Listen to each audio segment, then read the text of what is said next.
വേണ്ടിയിരുന്നില്ല. ബുദ്ധിമുട്ടായോ? ഏട്ടന് ബുദ്ധിമുട്ടായോ? എന്താ വന്ന് മന്തി വെക്കാ? വേണ്ട, എന്തേലും പ്രത്യേകിച്ചുണ്ടോ ഏട്ടാ? ഇന്നെന്താ? ഇന്നെന്താന്ന്? ഞാൻ വെറുതെ വന്നതാ. ഞാൻ തരുന്ന വെറുതെ വന്നതാ. ഞാനും എൻ്റെ അച്ചൂട്ടനും ആദ്യം അൽഫാമു റൈസിൻ്റെ വലിയ ഫാനാണ് കേട്ടോ. അതുകൊണ്ട് തന്നെ അച്ഛനെ വിളിച്ചിട്ട് നല്ല മഴയൊക്കെ പെയ്യുമ്പോൾ ഞങ്ങൾ പറയും ഇത്തിരി അൽഫാമു റൈസും കൊണ്ടേ. അപ്പം എൻ്റെ കെട്ടിയവൻ പറയും നാളെ അടവുണ്ട്, പണി കുറവാണ്, പിന്നെ ഒരു ദിവസം കൊണ്ടാന്ന്.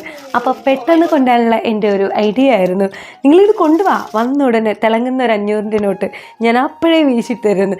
അവരുടനെ കട്ട് ഞാൻ ഒളിപ്പിച്ച് വെച്ച പൈസ കയ്യിൽ ഉണ്ട് എന്നോർത്ത് കെട്ടിയവൻ പറഞ്ഞേം പാടി 600 രൂപയുടെ അൽഫാമു റൈസൊക്കെ കൊണ്ടുവന്നു. മൂക്ക് മുട്ട അതങ്ങടെ അകത്താക്കിയിട്ട് അച്ചയ്ക്ക് നല്ല ചക്കര ഉമ്മ കൊടുത്ത് ഞങ്ങൾ കിടന്നിടങ്ങി.